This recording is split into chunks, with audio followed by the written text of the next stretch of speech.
call the meeting to order at 11:33. Let me call Linda. She's the first on the agenda here.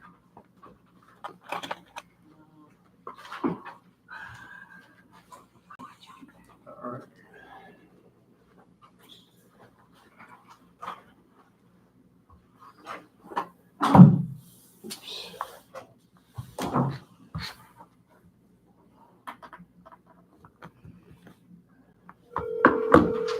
So Linda will give us the financial report in just a moment. Hello. Good afternoon. Our meeting is in session. So would you like to tell us about the finances? I sure will. I can give you the balance as of today, invoices that was paid out since the last meeting. Let me close my door.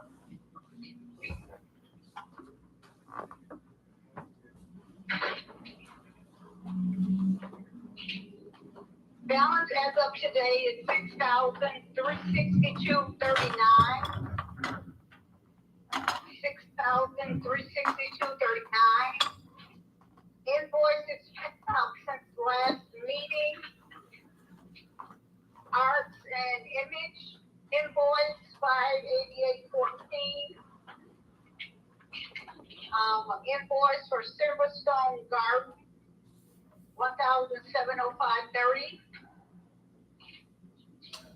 We had a Lowe's payout for $42. Sure, that had something to do with the banner or arch something. It says started with the planners, I'm pretty sure. And we had a Myers for $875. And we had something for the Art Hot $429. And one deposit of $1,000 for Southwest Michigan Tourist Council. And that's the last invoice I had since our last meeting. We have one more from Fresh Decor Hardware. And I'm sure that was for the planters. And that's $89.98. So again, our balance as of today is the $6,362.39.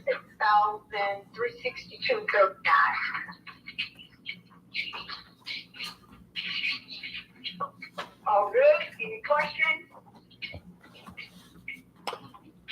No questions. We are still awaiting a check from Novo. They said that they would match dollar for dollar up to $1,000.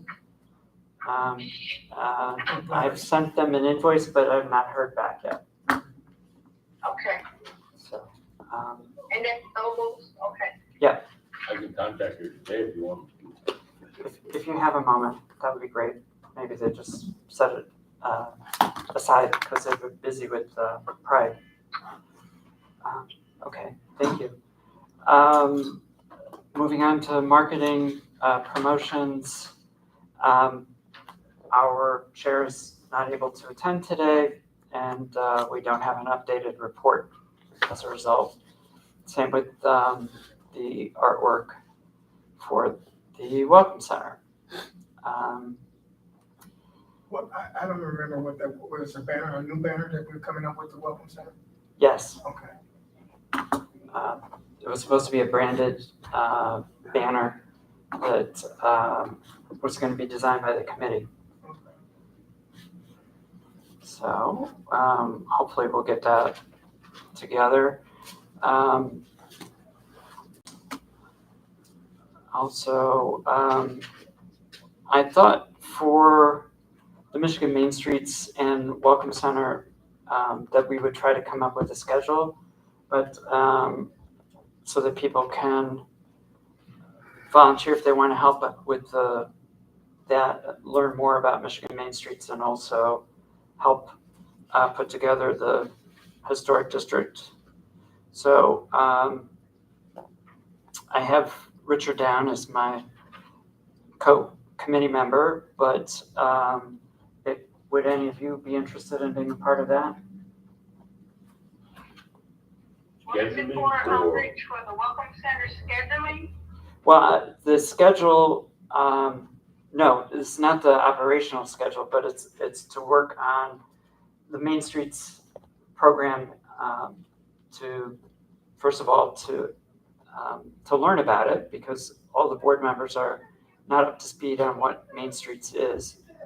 And then secondly, to help us move towards membership, and that includes the historic district. Right. How often do we meet for those meetings? I think it would be good for us to meet monthly so we can make some progress before time gets away from us every month. And I'm proposing that we meet on, if possible, on Thursday, the 13th of July for the first one, and then to try to stick to the second Thursday if we can. That way we know we can count on the time. And it will meet at the Welcome Center. You got a time for that? 11. 11. That way there's not a lot of extra committed time. And that's one Thursday, which is gonna be the third Thursday. It'll be the second. So we meet before the board meeting. So we'll have something to report out for the next meeting. I would love to be on there, but I don't want to commit right now with the state of this branch. Okay. But as soon as things get freed up here, if it's no objection for the people that's currently on the board, I would like to add myself to the list. But I don't want to be, just have a name, not be there personally, because I don't like committing and not being actually there to have cheeks in the seat. Cheeks in the seat. We all appreciate that. What Thursday you were talking about starting at? So it would be the second Thursday. The second Thursday, the 13th? Uh-huh. So the first one would be the 13th at 11 a.m. at the Welcome Center. And we're talking the second Thursday consistently. Right. I could be available for that on Thursday at 11 o'clock. Okay. All right, so we'll schedule the meeting today then, and Linda, if you're able to join us on the 13th, that would be great. Okay, I'll try my best. Thank you. Even if if you can't run out, maybe we can talk to you on the phone. Okay, yeah, that'll work. Okay. All right, moving on, we've got summer event plans.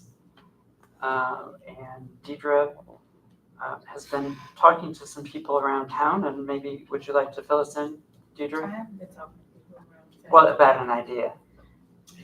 I haven't talked to people around town. I talked to Kat about a possible a barbecue, a cook-off, and so that is in the works in regards to even where to have it, whether it's at Citizen Park or the Welcome Center, and so that is in the works about basically events and things downtown.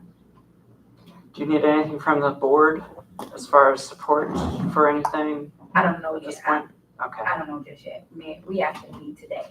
Oh, great. Okay. So you'll have something for us next time if we need to approve expenditures and just to know what's what. Yeah. Wonderful. Maybe, what if I have something before then? How does that work? We can send information out to people, but we cannot have a conversation by email or text as a group. Because we would need to vote on it, so what we need to have We would need a special meeting to discuss and vote on something in public if a decision is needed for resources. So we can, if you can give me some time for a notice, I can get the notice out, and between the clerk and I will make sure that public notice is out when it needs to be. Hopefully we can get a quorum In which I don't know necessarily what all will be needed, but being that we want to have it next month, it could be quicker. Yeah. Are you thinking, was it August or the end of July? The end of July. It's the end of July. Well, I'm giving just to give you, I'm giving, Hall Park, Ben Harbor Hall Park Cookout, Hall Park, 21st July. Okay.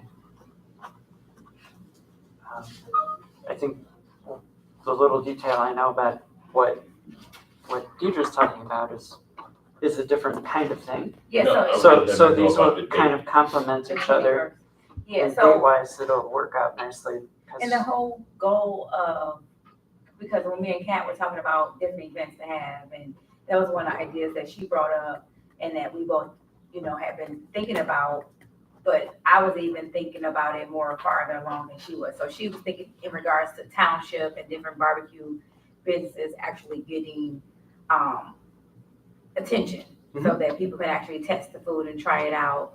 I was thinking to even invite, whoever that barbecues, and it can be different categories. So that way, like if like for sororities or fraternities wanted to compete, and different things of that nature, and then with them all like possibly putting in or giving away gifts or some gift cards or something that would help with, having giveaways and things of that nature. But again, I'll speak more with the contact once after, for the feedback on it. But so yeah, it wasn't just an all and out necessary cookout for anything. It was like barbecue in particular to go with Great. summertime.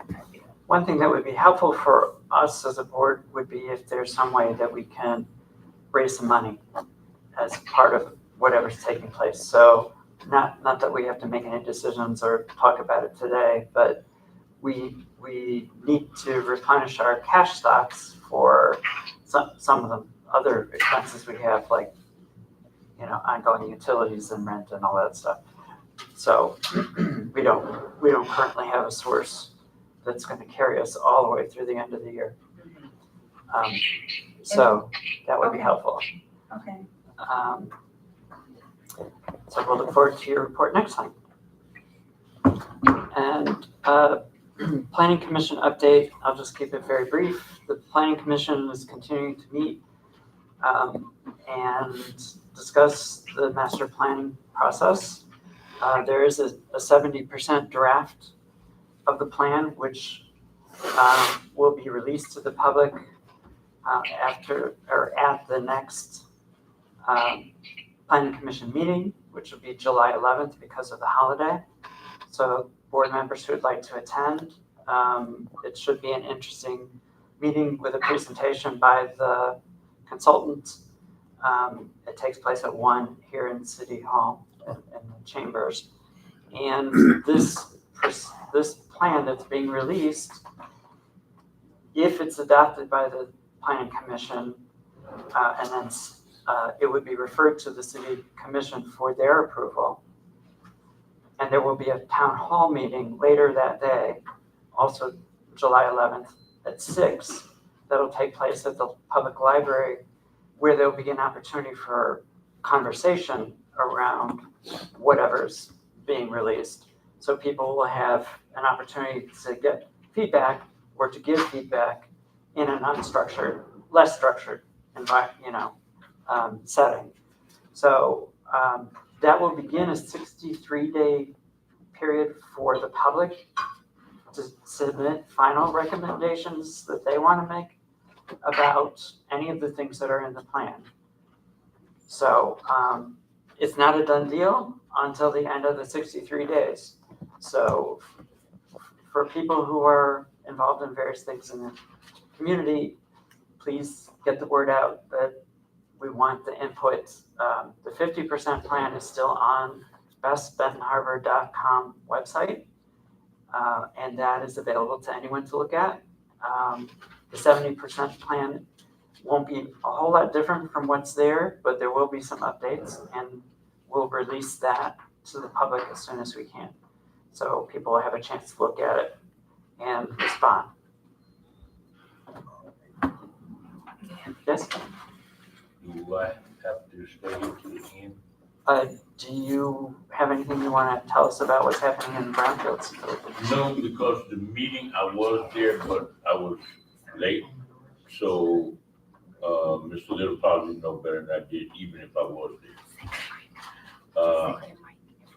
Other than that, just those 2 dates, July 21st. That's it. And the other date is if anybody asks you about Youth Works, the Mission Works, a lot of people ask me when they leave or whatever. Their last day will be July 28th. What time at Hill Park? Well, on the 21st, well, I'm gonna have to put it on the post. I'm gonna say 1, but you know me. Okay. I might not, the fire ain't continuing, I might be out there Friday night, but I want to do a smoke hog in the ground or smoke a whole hog. That's my intention. Yeah. That's my intention. You must be Hawaiian. Huh? No, I said you must be Hawaiian. No, actually, I'm from here, Ben Harbor. We used to do it in I'm the being ground. facetious. Yeah. Absolutely. But the last time I went to one was in Spain though. It's right. Yeah, that was like 73. Okay, well, we no longer have a quorum. There weren't any serious decisions that had to be made, but we can go on with informing people Our about. quorum number's 5. Yeah, 1, 2, 3, 4. I guess we'll 5. Okay. So where are we? It's time for Mr. Little. Would you like to give us a little bit of an update about what's up with you? Certainly. Well, we have a number of things going on, all somewhat simultaneously. Began our community development block grant program. We are steadily moving forward in time and trying to maintain a good program, trying to make the highest and best use of our limited funding. One of those that is a city priority is rehabbing homes. We're still doing that, but we are also running into some issues that are slowing us down. And I guess kind of like John Lewis said, maybe it's good trouble in a sense, because we find ourselves working in the same pool that the state's Michigan Department of Health and Human Services is on the lead pipe replacement in the homes. Because they're both federal money, we don't want to go into a house and rehab it and then have the state come right behind us, tear out the work that we just did rehabbing it in order to do the pipes and put them in. So it challenges us to try to coordinate, which we have been doing. As a matter of fact, our coordination even went to the level that we got a $100,000 grant from MDHHS for working together on some houses so we could do some of that ourselves, as opposed to having to wait for them to finish it. We could go ahead and do the lead work that they needed done and then do our work and get them done.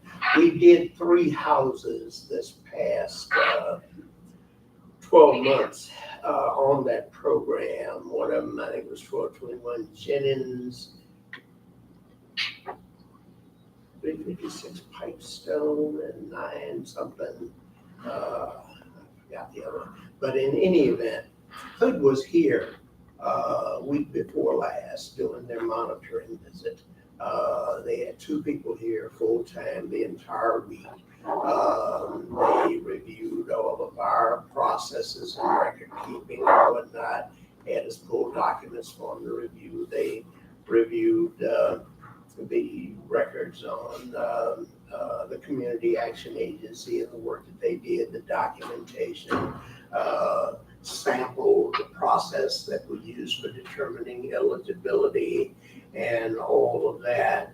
And still, we wound up, when we finished, got basically good marks, but we also got some audit findings, well, not audit, but findings on procedure. They want some things added to, for example, our policies and procedures, which is understandable. They want more detail. When I came in, the lack of having any policies and procedures was one of the things that had the city's program frozen. So I had developed policies and procedures that were approved by them, sufficient to release it. But now that things are moving, they want that detail in there. In addition, it's a living document that there's constantly things, and they just put out a Buy America policy that has to be added to it and some other stuff. But also a review of the sidewalk program was part of it, and they were pleased with what they got. They actually visited the homes of several of the people that we did the work on to look at the work, talk to the homeowners, find out how they felt about the program and about the work that was done and everything. And so that went quite well. I'll move from there and mention Ox Creek and the parks. When I say the parks, there's a couple of parks. Whirlpool is working with us on doing some work on some of our parks. They've been working on the Broadway Park that is renamed June Woods Park. They had their daily impact. There was probably about 125 Whirlpool employees out there doing everything from edging along the sidewalk, cutting grass, spreading the rubber mulch in the playground areas. Mark Bitzer, the president and chairman of the Whirlpool board, was out there himself with gloves on and so forth working. And it was really a wonderful thing that was done there, because it was their way in furtherance of their pledge to assist the local cities and minority communities. And they spent quite a bit of money on the park. And I think it was a real plus that they do that and get these employees out and involved and so forth. It places a burden on us that we should welcome, and that is to take care of those parks after they finish and try to keep them in good shape. That is a problem for us in a sense, because the city is lacking in terms of money to do many of the basic things that it needs to do. We're trying to do the best we can with what we have, but what we really need more than anything else is the people in this community to rise up and help with a lot of these things. I mean, it should not be, and there's no city in the world, I don't care how much money you got, that can offset a constant stream of destruction and tearing and throwing stuff on the ground and not doing what citizens ought to do. And that no city can do everything for everybody. We're just doing the best that we can. We have the $958,000 SPARK grant for Hall Park improvements, and that's phase one of it, because our total plan for redoing Hall Park is over $3 million. We got the first $1 million and are getting ready to try to move on that. Ox Creek, as you know, is a big project that we pulled together a consortium of people that are assisting us with working on that. That consortium includes Eagle States, Eagle Department, DNR, It includes NOAA, the National Oceanic and Atmospheric Administration, University of Michigan, the Southwest Michigan Planning Commission, the Drain Commissioner, EPA, Corps of Engineers. There's just a super group of people that are working on that project. Right now, our priority is getting an environmental review done so that we can start to do the other work. The way federal programs work, when you get them, most of them require what they call a NEPA review, National Environmental Protection Act review. And what we have going on there is about a half a dozen different federal sources of funds. That $3 million grant that we got with the congressional allocation that wound up coming through HUD has made it the lead grant.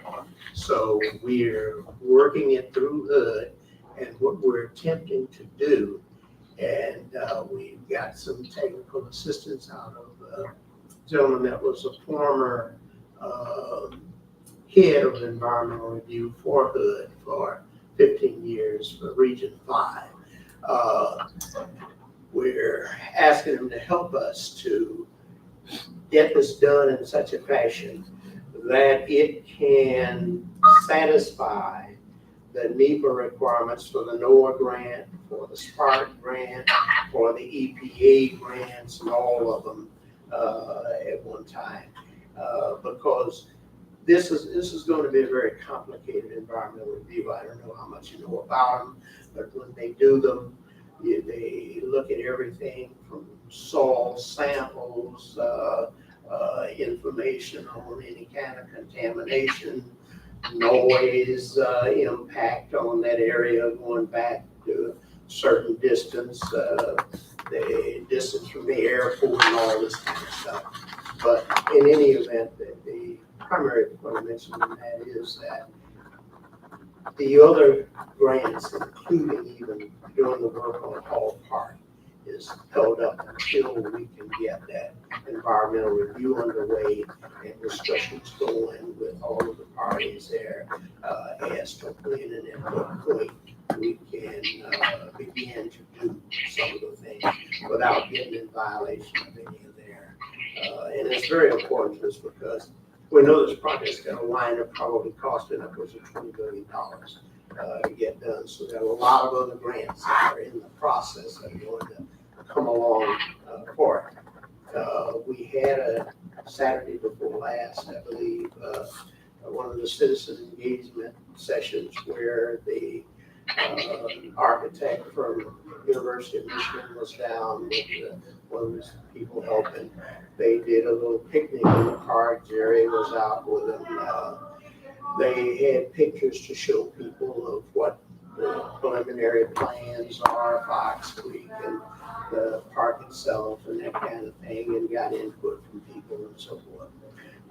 So we, that's what's happening on that. We're working with the Benton Township.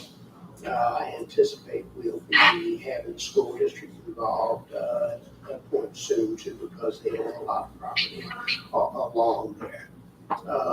One of our concerns that we're trying to get something done on, we're trying to find a water truck so that we can water these trees and plants and so forth.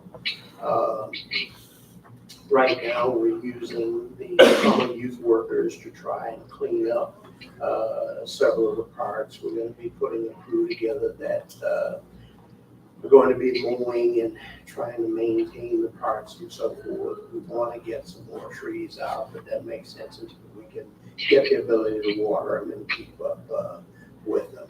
And we're certainly aware and talk about the work that and the help that Mr. Ravers is giving with some of these, which we do appreciate.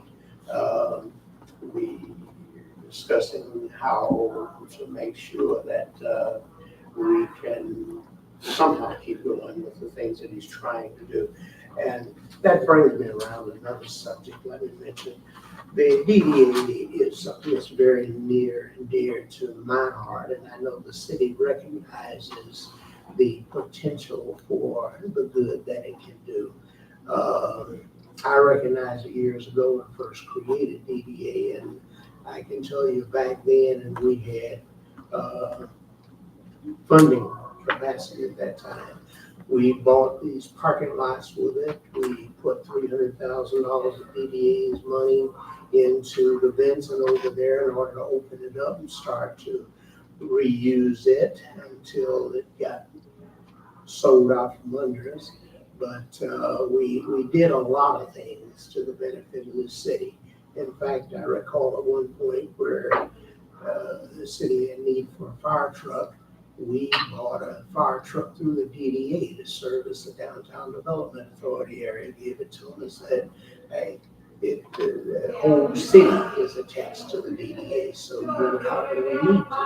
You know, we did a lot of things, and I know that potential is there.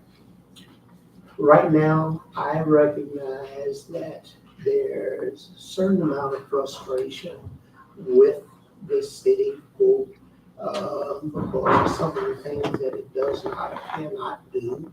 And that comes to the city in the form of people at committee and commission meetings and whatnot and so forth. But it's important for us all to understand this city has gone through one of the most trying situations that any city could go through and still exist. A lot of that has to do with that stretch of emergency managers and the things that they did that impacted this city long-term. A lot of things that this city did shooting itself in the foot with people that put in charge that didn't know what they were doing. Regardless of what those reasons were, we find ourselves in a situation right now where through the income tax, we have some money to do some of the infrastructure improvements that you see going on the streets and some parking lots and things of that nature and so forth. We have some money through HUD to do the things that we're doing with sidewalks and rehab and whatnot. And monies from other sources dedicated to doing specific things. But the primary responsibilities and objectives of the city, police and fire protection, things like cutting the grass and watering the trees and all of these kinds of things. That's where we're hurting the most because the general fund money is not there. The situation is worsened by the fact that when the emergency managers did whatever they did, and the result was we have a 12 million gallon a day water plant that's pumping 1 million gallon a day for the city. We used to supply water to everybody on this side of the river. We were pumping 8 million gallons a day. That generated the income sufficient to maintain and carry on the water. The cemetery, that cemetery has been taking care of itself for 100 years. And all of a sudden, they sell all the equipment to somebody and tell them that they get all the money for every grave that's dug. And the city, they didn't even have the ability to cut the grass. So all of a sudden, the city is cutting grass out of the general fund. There's no money coming in for that. But there are a lot of those kind of things that are falling back on us. And we wind up with a public works department that has 7 to 9 people that are doing everything from picking up trash on a weekly basis, when we can, sweeping streets, when we can, repairing potholes, doing what if somebody calls and there's a problem with a sewer break or something, we're out trying to do that. We got limited resources and people are just doing with it what they can. And I mention all that because it's important for us to understand that we have a common purpose, and that is trying to improve the city. It doesn't serve a useful purpose if in our frustration in terms of commission meeting, committee meeting, and want to berate the city of what it doesn't do and whatnot. We know what we're not doing, and we're trying our best to do it the best we can. Just like, for example, now with the ARPA money that we did have before whatever happened with it, it allowed us to buy some equipment. We bought the street sweeper, we bought the pothole machine, but it wouldn't allow us to spend $1 to pay anybody to do the work. That was a no-no. It was not allowed under federal regulation, and that's typical. Good regulations are exactly the same. They said you can do some things that the city does not normally do, but you cannot use it to do what are normal city responsibilities, whether you're doing them or not. So it's a very complex puzzle that we're working on to try to do these things.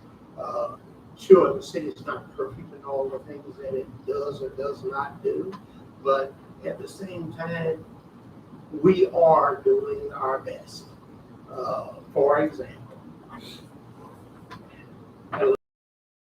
people that were a little concerned or upset with us because last year when that storm came through, it blew the brand new top off of that one dugout that's over toward the junkyard. We picked it up, took it off, but it has not been repaired and replaced yet. Why? Because insurance that the city has a high deductible on it. The deductible exceeds the cost that would be to do that. We didn't have the money to do it. We're struggling with trying to keep bills paid. We just had somebody here a few weeks ago go out here one night and 3 vehicles did wheelies on a brand new basketball court that Whirlpool had just done for us at Union Park. We got an estimate of cost to repair it. It's $18,500. We don't have, correct, $14,800. We don't have the money to do it right now. But Whirlpool's not going to redo it. They've already done it once. There's no insurance to cover it. We're going to have to find a way at some point to repair that. So I mentioned that to say, a lot more can probably be accomplished if our companion organizations, EDA, library, housing, Takata, if there are issues that these organizations have, members have, that are concerned with the city, you could probably get a great deal more done to bring those to my and Ellis's attention, the administration, than issue with the commission. The commission is concerned. They certainly hear it and aren't telling anybody you can't say whatever you want to say. I'm just saying again, to be more effective if that's the purpose, then talk to us and we'll do what we can to try and address those issues. We care and we want to. That's very helpful, Mr. Little. I've never heard. I kind of understand the overview of what the city's problems are in terms of staffing, funding, and what have you. But it's very helpful to hear you talk about it in that specific manner. I was just thinking about it when we were talking about the parks and Whirlpool contributing to rehab or refurbishing some of the parks and us having the challenge of continuing that work and keeping the upkeep of it. And I was just thinking about if there was money that was available to at least hire city workers or summer workers to help do some of those projects that would be a year-round staffing for the public works department, but staff that would be hired to do it, to help do it in the upkeep times, which is the summer, but those parks would probably be an an ideal solution to some of the shorthand with the Public Works Department. I'm glad you said that, because that's what we have been attempting to do and had a great to do even more. Let me tell you what's happening. Now, last year, some of your program consisted of about $46,000 of the HUD money, and that's limited by 15% of our total allocations, the maximum we can spend in that category. And in that category is the summer youth program, the feeding program we do for the seniors, and so it's a small amount of money. We also had a $75,000 allocation last year from the Community Action Agency from their coronavirus funds. We had a significant amount of money and a number of young people that were provided by Michigan Works. Now, altogether, we had almost 100 young people working last year. And of course, we also have always a separate group of young people that come in here from out of town that do a lot of good work for us. This year, we have been advised from the Community Action Agency they didn't have any additional money to give us. Count on that. We had our regular CDBG money, which right now is hard about 25 kids and 3 supervisors, and 2 that are on the one company. They're up at Polk Park right now, cleaning the leaves and stuff like that. So we had met way back in January and February with Michigan Works. He informed us that in the in-school this year, they would be out of school. We said, we can work with that. Basically, it was going to be largely 18 up to 21, and just the age group that we need to be able to work with machines, because under the child labor laws, and put these 14, 15, 16-year-old kids on lawnmowers and tractors and weed eaters and that kind of thing. But we can the older kids. So our plan was to take old kids that we would get from Michigan Works and put them with the supervisor. We got the equipment. Whirlpool gave us $40,000 worth of new equipment last year. We got motors and stuff on the with. But the deadline date for kicking that off was May 1st. May 1st comes, we didn't have one single employee from Michigan Works. I started calling them, going down and meeting with them, called Todd, the Connexus director, a bunch of sheriffs are going to try to get some kids as quickly as they could. Told us one problem, kids have to want to work in the city and whatnot. But make long story short, we still to this day, I don't have one child. In fact, at one point, he even said, Alex, if you all could find some kids between 18 and 21, they're in the city who want to work, get their names to them, we'll put them on our payroll so they can work for me. Came back and told that to all the commissioners and told everybody else I had run into. You know how many kids I got? So that was in fact the plan. We're getting ready to try still to make a version of that work to try to get, because we saw it as an opportunity for us to save some of the money out of the general fund that we were spending, because we were spending a lot of money paying people to cut the parks as well as the private lots and so forth. And we figured if we could do the parks part, that'll save some dollars that we can use for some other things. But that's what happened. Interesting.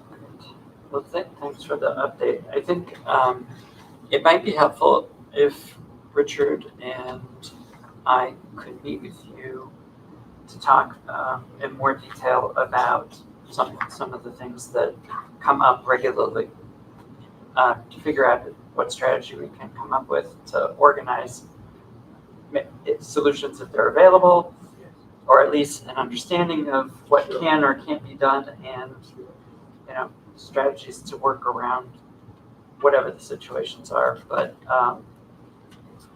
maybe we can talk about that after the meeting. we're supposed to be doing our training right now, and this training is on planning. One of the things that the mayor and I discussed this weekend was moving forward on a downtown plan and finding money to do the downtown plan based on the community engagement that we've already had for the master planning effort. And he's in favor of it. And I think it's important that as the master plan comes together, then we are able to have a more detailed plan to begin to deal with some of the development issues downtown, to make sure that we have a downtown that works for everyone. So just keeping that in the back of your mind, we're ready for our training. And here is Clerk Moore, who's going to turn on the video